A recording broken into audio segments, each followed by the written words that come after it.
Saya dulu kat Singapura memang datang dari keluarga yang tidak berapa mewah lah. Adik-beradik saya 5 orang. Bapak saya seorang bekerja. Bapak saya kerja sebagai wireman di Port of Singapore. Anak wireman jadi CEO, bro. Anak wireman jadi CEO. Jutawan yang hebat seperti ramai yang ada dekat luar sana. 1,000 kali 30, 60,000 be. Kalau diorang budak diploma, kerja dengan orang, tak dapat gaji 60,000. Asal orang susah, sekarang dah jadi jutawan kan. Hai, Assalamualaikum. Bersama dengan aku punya Street Smart with Rosham. Dan hari ini aku bersama dengan Datuk Kai, CEO Media Prima Berhad. Okey, ini perjalanan seorang CEO dan korang mungkin nampak dia sebagai seorang CEO hari ini, tetapi macam manakah perjalanan dia, dan saya harap interview saya bersama dengan Datuk Kai memberikan satu inspirasi untuk semua orang bahawa walaupun kita berada di bawah satu ketika dulu, tetapi kalau kita mempunyai impian, kita mempunyai harapan, kita mempunyai kerja kuat, dan insya-Allah kita akan sampai ke satu tahap yang besar daripada seorang warga negara Singapura, seorang pelakon teater dan datang ke Malaysia juga menjadi pengarah sebuah rancangan yang begitu popular, Sepanah Jaya.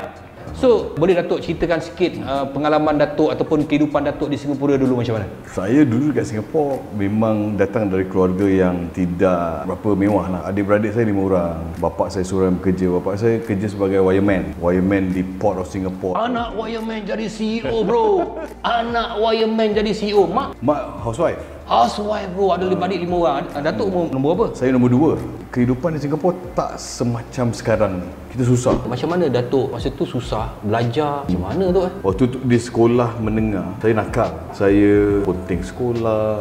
Ponting juga? Ponting. Macam mana ponting jadi CEO? Ponting pun jadi CEO? Ponting.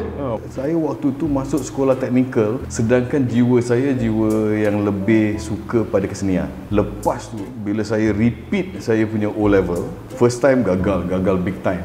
Gagal. Bayangkan saya cuma dapat pas 1 je. Gagal. Bahasa Malaysia. Bahasa Melayu. Kalau itu pun tak pas. Lain feel. So saya kata takkanlah saya Sebodoh itu kan. So try lagi. Yang kali kedua, saya dalam pada masa yang sama ada kawan-kawan yang kata, kita perlu pelakon. Ada satu watak budak nakal kampung yang ni budak nakal ni main berlakon. Saya pun berlakon lah. Berlakon kalah. Bila kalah, kawan-kawan semua attack. Alamak, kau tak gunalah. Tahun lepas kita menang, dapat nombor 2. Kali ni kita kalah. Saya pergi tengok semua persembahan teater di Singapura. Macam gini rupanya orang berlakon. Lepas tu menang. Jadi Datuk belajar sampai mana tu? Waktu tu saya bertekad nak jadi, saya memang suka lakonan. Saya nak jadi pengarah, saya nak jadi pelakon. Saya nak belajar sampai ke universiti dalam dunia lakonan. Dan waktu tu tak banyak universiti yang ada kursus yang macam ni. Yang ada di Australia.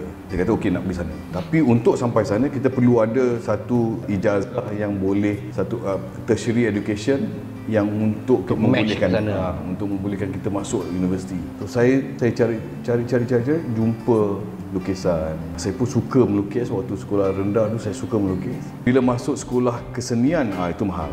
So saya terpaksa kerja. Waktu tu saya dah mula berlakon. Suara saya orang radio suka. Okay. So penerbit banyak kasih saya, banyak bagi job radio. Dan saya suka job radio sebab masuk baca, ambil duit belah. Bila Datuk sampai kat Malaysia tu, apa membuatkan Datuk confident yang yalah daripada Singapura datang nak cari kerja dekat Malaysia? Apa yang buat you confident sangat? Itu keinginan yang saya rasa saya tak ada jalan lain. Saya memang tak ada jalan lain. Kalau di Singapura, saya macam seolah-olah dah boleh nampak penghujung dekat mana. Saya akan kerja di Mediacorp dan mungkin sampai saya pencen. Tapi itu macam saya dah rasa macam perjalanan tu boring sikit lah. Tapi bila di Malaysia saya tahu yang saya kena cuba, saya kena start from scratch. Saya bekerja dengan Kuantan Tiara dan waktu tu kita hasilkan Sepanah Jaya. Maknanya datang dalam berapa tahun ialah dia datang KL tu. Maknanya Datuk struggle berapa lama untuk dapatkan job yang pertama? Saya rasa waktu tu dalam 2 tahun. Dalam 2 tahun tu saya sempat lari pergi ke Jakarta. Saya buat job di Jakarta juga sebagai pengarah. Saya jual saya punya kebolehan dari segi mengarah sitcom yang waktu tu popular di US, tapi di sini mula nak buat sitcom yang jenis yang macam tu. So So Sepanajaya adalah model yang saya buat, yang saya jual, kemampuan saya. Dan lepas tu di Indonesia pun perlukan. Selepas saya mengarah Sepanajaya, saya mengarah beberapa siri, kemudian saya pun mengarah semua kebanyakan award show, AIM, Anugerah Planet Music, dan semua rancangan hiburan yang besar yang memerlukan 7 ke 12 kamera. Itu memang kemampuan saya waktu tu. Saya jual tu lah. Di Astro, saya di Astro selama 15 tahun. Tapi dalam masa 15 tahun tu buat macam-macam. Saya masih ingat tu bila Datuk masuk situ, Datuk buat ada satu rebranding. You buat satu rebranding baru. Because dulu kalau boleh katakan di Astro ni konten-konten Melayu ni tak diminati. Betul. Dan juga tak diberi perhatian oleh management. Tetapi Datuk merubah tu. Kenapa Datuk nampak bahawa yalah itu stesen berbayar kan? Macam mana Datuk berfikir bagaimana untuk menarik perhatian khasnya penonton-penonton Melayu untuk membeli Astro untuk menonton? Kerana pada waktu tu Astro dah cover the urban punya market segment dan dia memerlukan market Melayu untuk menambahkan pelanggan. So waktu tu ada satu je saluran Melayu iaitu Astroria. Dan saya ditugaskan untuk buat konten baru dan kempen-kempen baru untuk buat orang Melayu rasa menariklah Astro sekarang ni, ada macam-macam. Tu yang timbul macam-macam ada dan sebagainya. Dan antara yang pertama kita buat adalah untuk hasilkan satu lagi saluran baru iaitu Astro Prima. Selepas Astro Prima muncullah Astro Oasis dan sebagainya, dan kempen-kempen macam mega drama tu lah. Untuk menarik pelanggan Melayu, kata okey kalau nak drama sini pun dah ada dah. Astro pun dah ada banyak drama. Kenapa Datuk begitu yakin dengan drama untuk mempengaruhi penonton-penonton beralih daripada stesen lain kepada Astro? Waktu tu dia kena ada semua. Dia macam buffet. Dalam buffet tu ada macam-macam. Dia ada lauk Melayu, dia ada lauk-lauk daripada western, dia ada kambing golek. So kambing goleknya ialah Akademi Fantasia, lepas tu kita ada Maharaja Lawak, Gegar Vaganza. Dah 15 tahun meletakkan satu branding. Datuk Kai ni hebat di situ, tiba-tiba secara ribut peti, tiba-tiba Datuk boleh berubah meninggalkan Astro dengan begitu confident sekali kerana mendapat offer daripada sebuah stesen swasta iaitu Media Prima. Dan Datuk tinggalkan satu tempat yang hebat. Datuk beralih ke tempat yang macam ni. Adakah yalah betul tempat yang di-offer tu sebagai seorang CEO? Adakah Datuk tamak jawatan nak nak jadi look at me, I'm from Singapore, anak seorang juruelektrik yang mak aku tak bekerja, but now I'm a CEO. You want to tell people in Singapore that you are CEO, you berjaya kat Malaysia ke macam mana tu? Apa yang Datuk boleh tukar tu? Pasal challenge. You suka challenge. Macam juga kenapa saya tinggalkan Singapura. Pasal waktu tu saya bekerja di Mediacorp lagi stable, dan waktu tu bekerja di Mediacorp sebagai penerbit dan penerbit rancangan nombor 1 Under One Roof, dan saya tinggalkan sebab saya rasa dia selesa tapi saya tak nampak lepas ni aku nak buat apa. So sama juga Datuk tak takut pada kegagalan? Pasal saya dah banyak kali gagal.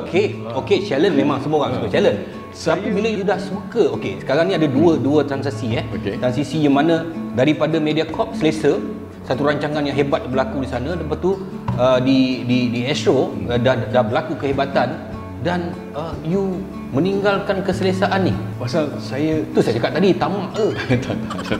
Dia tak pernah pasal position.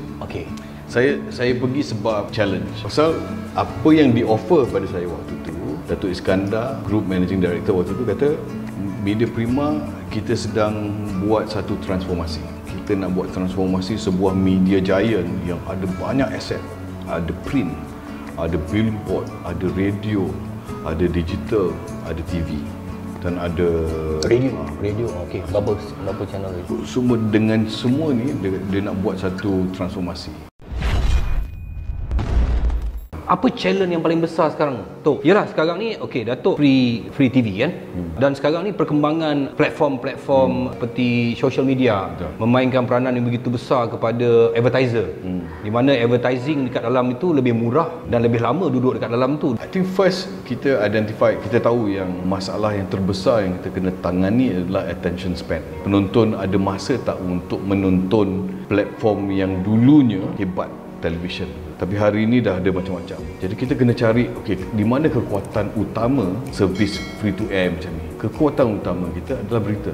Kerana bila datang berita, kita mesti kekalkan yang berita kita ni berita yang sahih, berita yang objektif dan berita yang orang pukul 8 aku nak tengok buletin utama. Waktu branding buletin utama tu kita besarkan di buletin tengah hari 1.30 dan buletin pagi. So buletin-buletin ini yang penonton kita yang kita kenal tu tahu yang okey aku percaya berita ni. Dan dia boleh baca berita-berita daripada social media, tapi bila dia keluar TV dia kata ni betul lah ni. Itu kekuatan yang kita tak boleh dan kita tak mampu hilang. Semua baik daripada bila kita cakap pasal berita, termasuklah juga berita-berita tentang ekonomi, berita-berita tentang bisnes, berita-berita tentang the business owner pun dia akan pergi kepada TV untuk mensahihkan apa yang buat. Itu kekuatan kita. So saya rasa tunggak utama Media Prima adalah berita dan kedua hiburan. Cerita Datuk Kai memberikan inspirasi bahawa dalam kehidupan kita, dalam perniagaan kita memerlukan challenge. Challenge inilah yang banyak memberikan pengajaran kepada kita, kerana challenge lah yang membuatkan kita berjaya. Kalau tidak ada challenge, kita akan sampai ke tahap itu. Itu yang dikatakan oleh Datuk Kai. Challenge. Terima kasih Datuk Kai kerana sudi bersama dengan Suhan Channel dan diharap memberikan inspirasi. Terlalu panjang kita berborak dan saya rasa seronok sangat dapat borak dengan Datuk dan terima kasih dan thank you for everybody yang watching Street Smart bersama Rosham Noh. See you guys next time ya. Bye. Assalamualaikum. Jutawan yang hebat seperti ramai yang ada dekat luar sana. 1,000 kali 30 60,000 be. Kalau dia orang budak di Koma, dia dengan orang nak dapat gaji 60,000. Asal orang susah sekarang dah jadi jutawan kan.